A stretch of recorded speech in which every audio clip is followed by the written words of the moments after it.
Hi friend देखो আমি আজকে ট্যাংরা মাছ করব। ট্যাংরা মাছে নুন হলুদ মাখিয়ে রেখে দিয়েছি। এবার আমি কড়াই তেল দিচ্ছি। দেখো আমি আমার মতন করে তেল দিচ্ছি। দেখো ট্যাংরা মাছগুলো খাচ্ছি আমি জানি।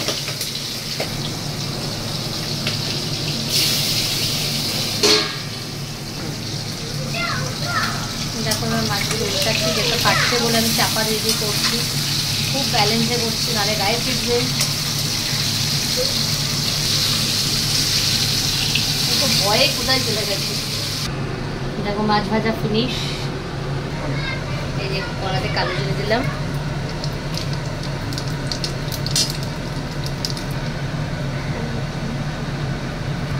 এই যে আলুগুলো দিলাম,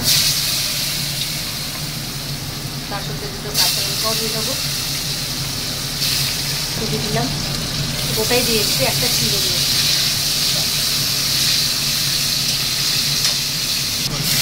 একটু গরম জল দিলাম, তারপরে একটু জিরে গুঁড়ো দিচ্ছি, একটু জিরে গুঁড়ো দিলাম, আর একটু সামান্য গুঁড়ো লঙ্কা দিলাম। এখনো নুনটা অ্যাড করিনি, নুনটা অ্যাড করবো।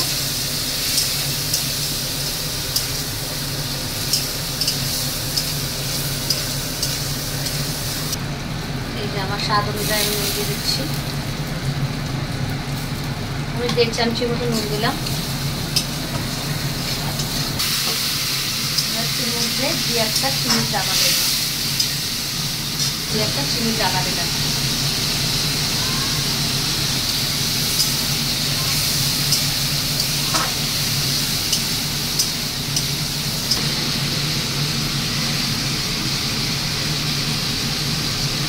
গরম জল দিয়ে দিলাম।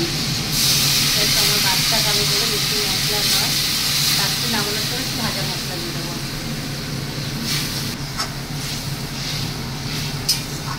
শুধু আলুটা সেদ্ধ হওয়ার জন্য একটু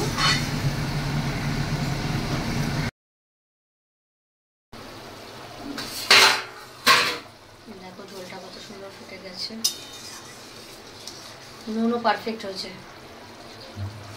মাছগুলো দিয়ে দিচ্ছি ঝোলের মধ্যে। একটুখানি ভাজা মশলা আর আমার গাছের ধনের পাতা আমি আজকে এর মধ্যে অ্যাড করবো।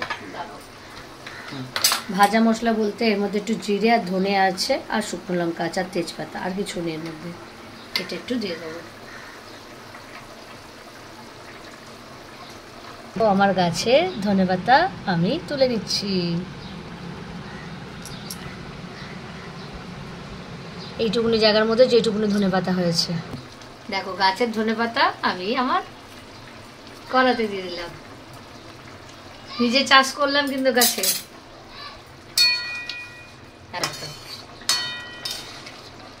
কালারটা দুর্ধর্ষ এসছে। গাছের ধনেপাতা দিয়ে আজকে আমি ঝোল খাবো।